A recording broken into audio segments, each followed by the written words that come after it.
You can have the biggest innovation in the world if you are a phone manufacturer or an iPad replacement competitor. But if it doesn't connect with the emotions, the passions, and the actual lifestyle interests of individuals, I promise you, it will sell very badly. And it is also true in terms of workplace tools. You can invest in some of the smartest and most interesting and dynamic and most innovative tools which look great in terms of specification.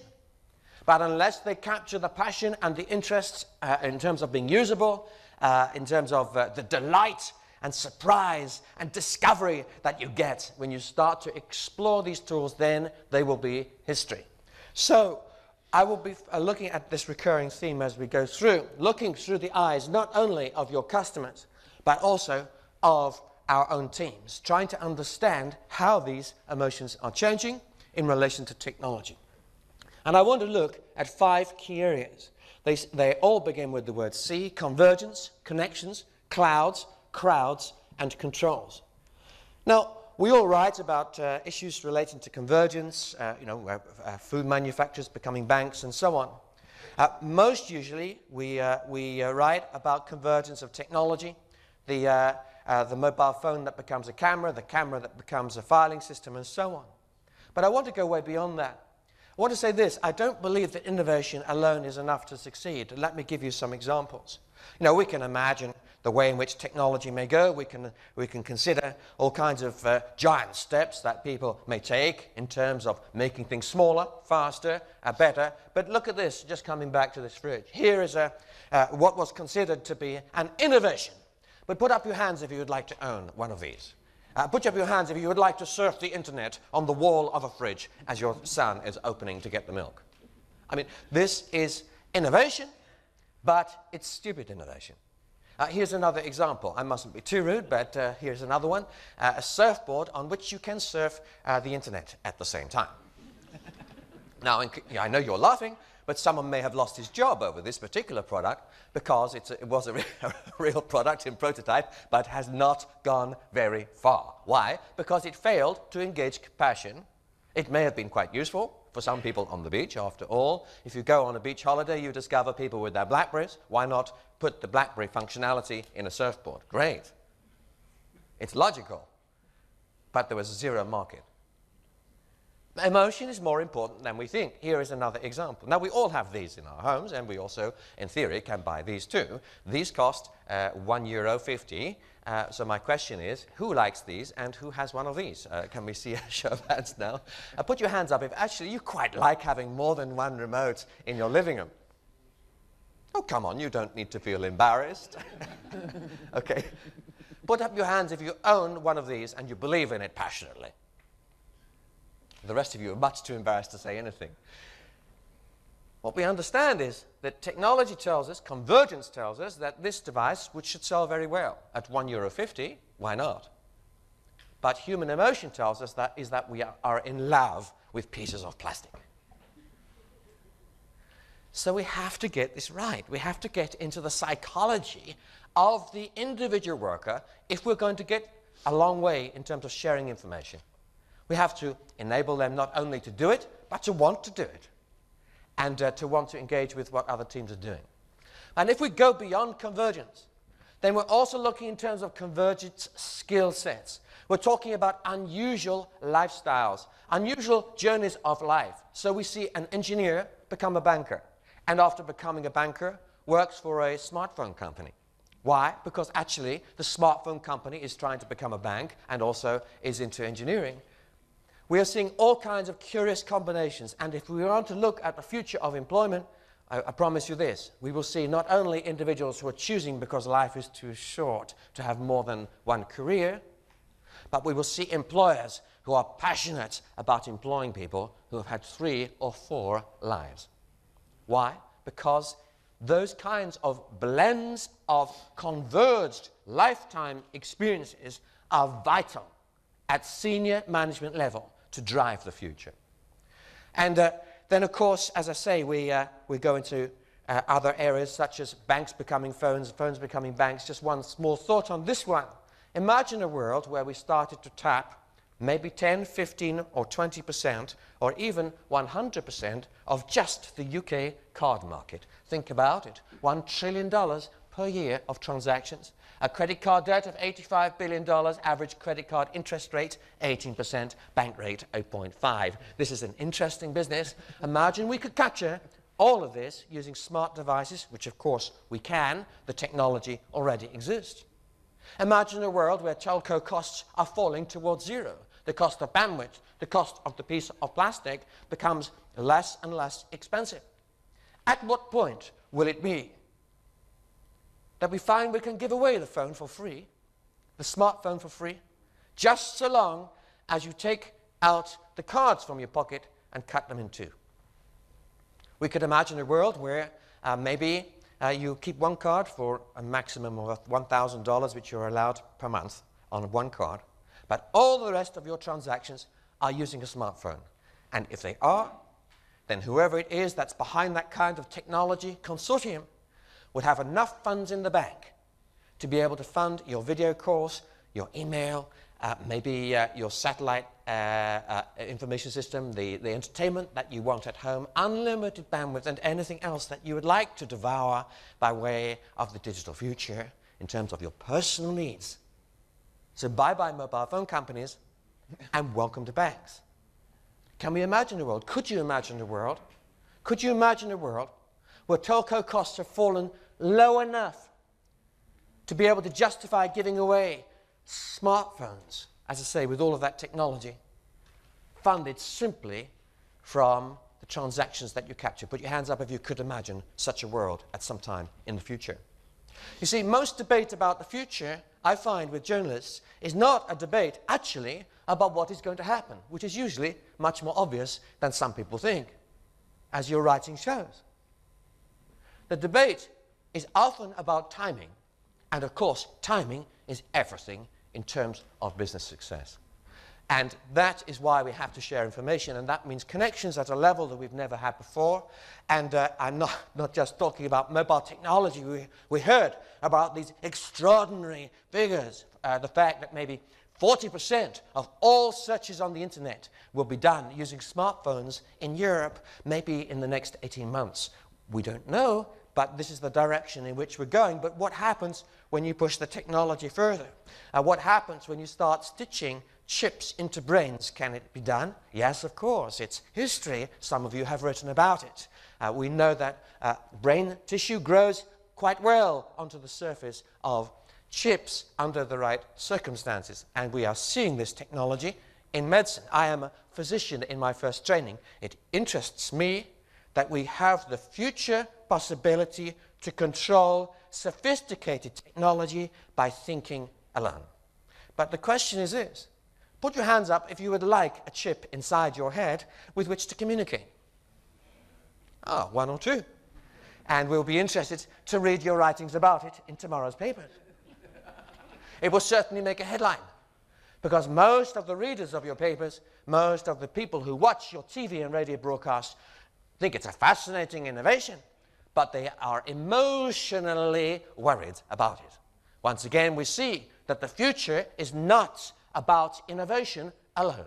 It's about understanding the passions, the emotions, the aspirations, hopes and dreams, the problems and challenges of business and so on, and then seeking to solve them, and then we have something. Now, here's an interesting reality check. You see, while you are listening to me at only 100 words a minute, the fact is that you can read on your iPad or some device like this at maybe 1,000 words per minute. But actually, if I was to read one of your newspapers, and I am fluent in your language, I will scan your paper at 10,000 words per minute. You all do this? That's your job. You pick up a copy of the Financial Times. How long does it take to know what you do not know? The answer is a few seconds. And anyone with any sophistication in senior management can scan maybe 5 or 10 large newspapers in less than 10 minutes and be sure that they have caught the most important things. That is the astonishing thing about the human eye, where we have 3,000 terabits of information, 3 terabits of information we process every second, compared to only 112K through your ears. So the eyes are the window of our brain. They are the fastest way to get data in, and paper has it. And put your hands up if you print out very large documents because it saves you so much time. I certainly do. I will happily do a speed test with any of you, and, and we will discover something fascinating. I am a futurist, and yes, I use paper.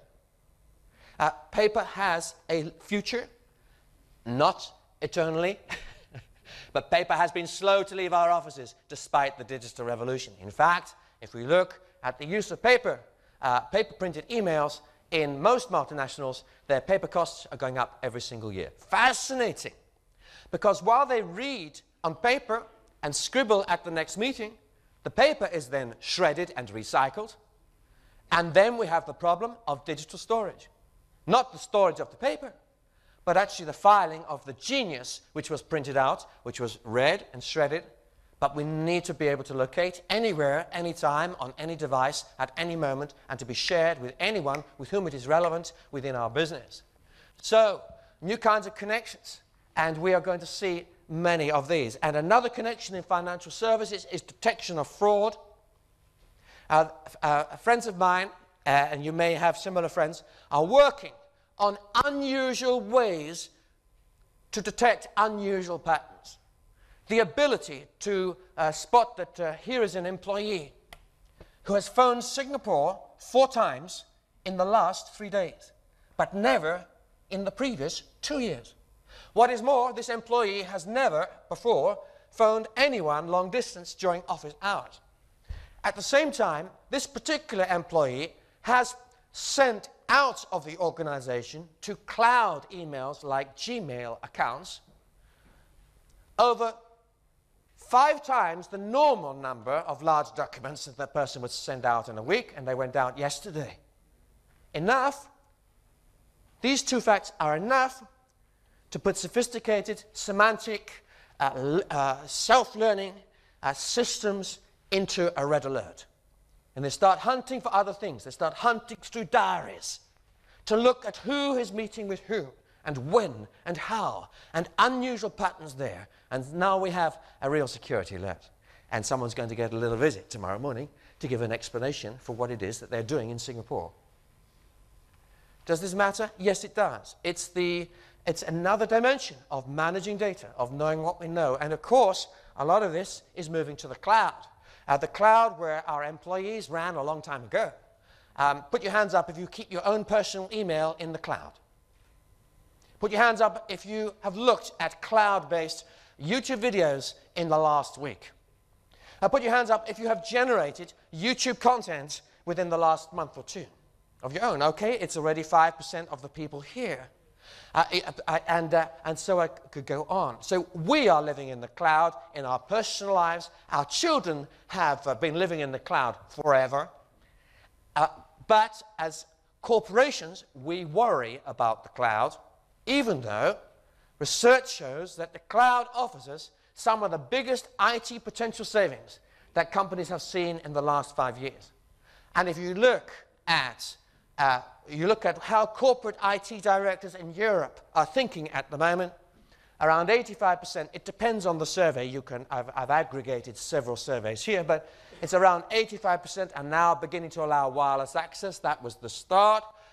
90% are allowing remote access from home. This is way up on 2 or 3 years ago. 75% are renting their software as a service in the cloud, with all the worries that their own intelligence and data may end up being known by the company who is providing that service. 44% are entrusting critical services into a third party. And then look at this, 25% of the largest corporations in Europe, and we would find the same in the US, in Japan, in Canada, in Australia, in New Zealand, 25% of large corporations plan a partial migration into the cloud in the next 24 months. 1 in 10 will do it in the next 12 months. And we're looking at an enormous move. Clouds, convergence, connections. What about crowds? You see, with clouds come crowds.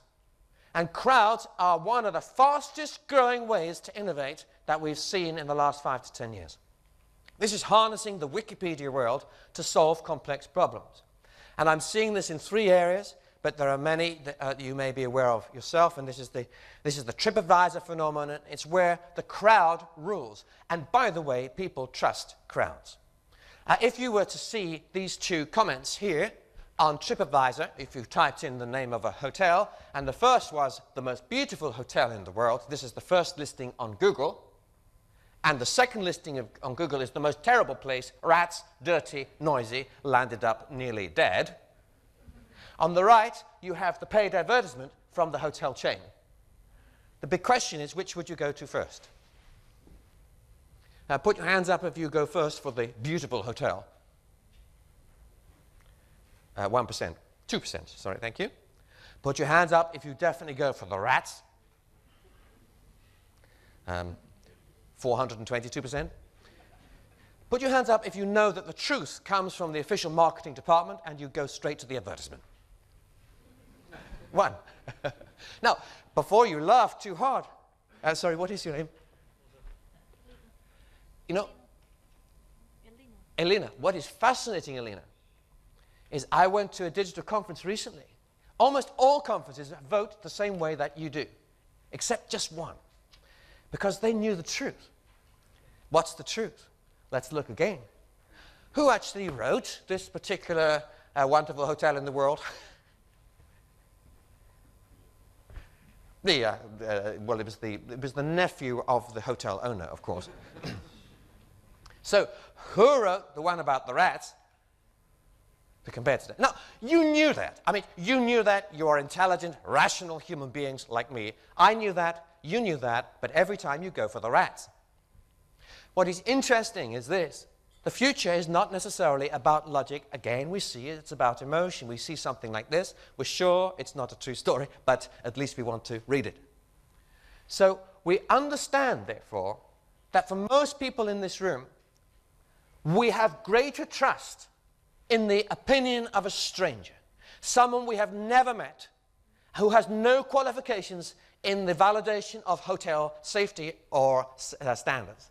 Nevertheless, that would be the preferred person whose opinion we would follow. This is the crowd. So not only is the crowd about collaboration, but there's also something about emotion, that human beings find crowds quite fascinating when we look at opinions that form. So we start to ask for answers to a complex problem. And very large multinationals are being forced down this route by the increasing cost of innovation.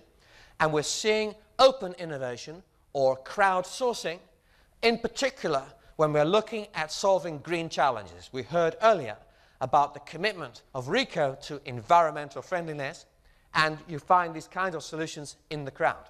You put, I have 37,000 people following me on Twitter, so it's easy for me to solve a problem in the cloud. I just ask a question.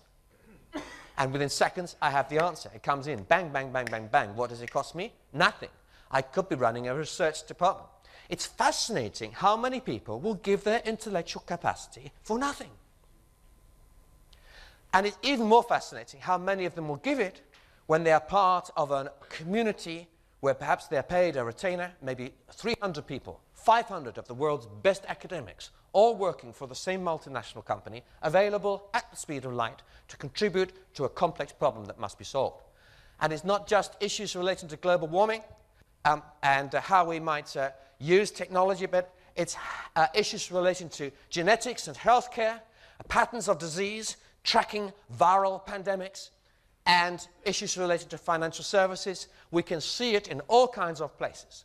And as we use tools of open innovation, the cost of innovation has fallen dramatically, and the cost of protecting it has also risen dramatically. Because, of course, you can't have open innovation unless you have a legal framework to protect it. So it's lawyers that you pay, and the innovation comes for free. Exaggerating a little, but that's the trend. And finally, and of course related to all of this, It's all very well to say the world is converging, and that's true, that the world, it will be extraordinarily more connected than today in ways that we can hardly imagine, to focus on clouds and then on crowds. But all of these 4 big trends depend on one fundamental worry, which is growing exponentially at the moment for CIOs, and that is the issue of IT security, of processes, and of data. It's both. And making sure that the data remains ours, that it is accessible, and yet open enough to be able to be used wherever we are. And we are seeing a big rise in attacks. 61% of large European companies were detected significant attempts to hack their networks last year, of which 1 in 7 had a successful penetration. This is high, and it's risen quite dramatically. In fact, it's doubled in 2 years, so you can write your story about where we think it might be in the next 2 to 3 years. These are big issues, and of course, when you talk about crowds and open source innovation, and you talk about cloud computing, that increases these risks. And there is a natural and very real reason to be cautious here. Only 70%, nevertheless, are encrypting data at third-party sites, and so on. Oh, and most importantly, 1/4 of these large companies suffered a denial-of-service attack on their websites in the last 12 months. So we have big issues here which are not resolved as we go forward into this unstoppable momentum. We know where we're going, but the problems and challenges are clear. And these are reasons why 50% of large corporations around the world restrict web access, even in this digital age. Some maybe not allowing people to visit more than 2 or 3 different websites in the case of most of their staff, because of this real worry, and this is increasing. So it's up from 33% 2 years ago. So, in conclusion, we have to keep these controls as invisible as possible, so they don't interfere with productivity, so that they don't discourage people, erode their morale and enthusiasm for connecting, for converging, for crowds and crowding, for communicating, and so on. And as we do that, then I believe we will find ourselves on a new trajectory to improve the lives not only of our customers, but also of our own staff, and the speed of innovation, an increase of profitability with a reduction in core costs. But of course, it all comes down to the way in which we manage this knowledge, and knowing what we know and knowing what to do with it. Thank you very much.